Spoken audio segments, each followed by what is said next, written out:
ariko shajori usigaye uza ku ishuri wakererewe ku buryo usigaye mbona ukikanga koko. Erega mwari, erega n'ubundi rakerejwe n'icyapa. Ngo ni icyapa? Ubwo se ni icyapa bwoko ki?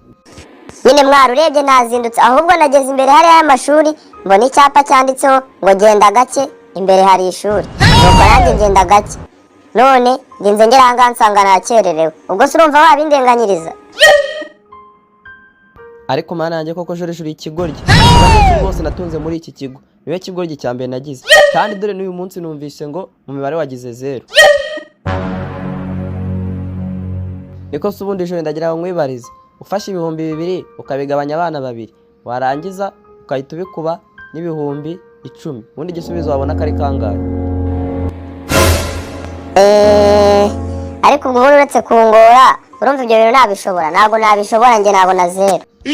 Sinakubwiye kuri ikigoryi nyine. Wowe uzakomeze wibera ikigoryi kugeza igihe leta izakomeza kugenda yongerera umushahara wanjye. Nawe nushaka uzarinda upfa gutyo. Mana yanjye, dore ndakennye kandi nkeneye amafaranga. Se ndayakura hehe koko? Ariko nungutse igitekerezo. Reka njye kwa anko wanjye ndebe ko namukuraho n'ibihumbi 10. Anko, muraho neza? Muraho shajori. Amakuru y'iminsi, amasomo aragenda se? Nizere ko usigaho bitsinda. Aha, yewe wabyihoreye. Ariko urebye nyine amasomo yagendaga. Gusa uretse ko nyine hajemo ibintu by'ibibazo, urabibona mama yararwaye, ndetse n'ubu ngubu ntabwo amasomo ari kugenda neza kubera babizi ko duhora mu bintu by'ibizami, kandi amafaranga yamfashaga ni mama yamaga, rero kubera yararwaye ntabwo amafaranga nyiyabona. Yego ndabyumva cyane rwose. None se ubundi amafaranga ukeneye nangahe? Yewe urebye ntabwo ari menshi. Nkeneye ibihumbi 20 by'ikizami cya mbere, nkakenera ibihumbi 10 tuzakoresha muri interview tuzatanga ku kigo, nkakenera n'ibindi ibihumbi 20 by'ibitabo tuzakoresha, nkakenera kandi ibihumbi 20 nyine yo kugira tuzakore mu kirori nyine tuzarya mu kirori tumaze gukora ibyo byose. Ikindi kandi anko, nkeneye n'andi mafaranga tuzishyura imodoka izagenda dutwara aho tuzagenda tujya hose. Ko numva ari menshi. Ariko ntacyo, ngaho mpa nimero yawe nze kugufasha.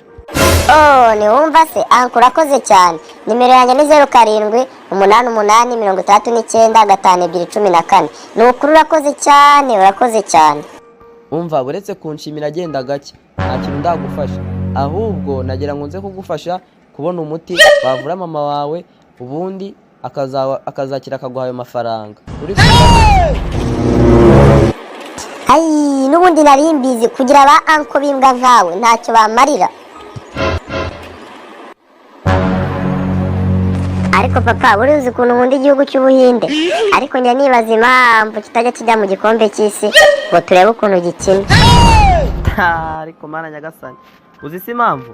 Nuko buriya FIFA itakwihanganira ko buri nyuma y'iminota 5 Abahinde bajya babyina ndetse bakanaririmba za ndirimbo zabo. Ibyo bintu FIFA ntago yabyihanganira rwose. Ese niyo mpamvu rata noneho ndabimenye. None se ubundi papa? Wigira ibindi bibazo byinshi ubaza ibibazo byawe. Muraho neza? Ni umukunzi wanyu Joriji Banete. Nkuko bisanzwe rero umunsi nabasaba ko mwakanda follow cyangwa subscribe kugira ngo mujye mubona komedi zanjye. Murakoze.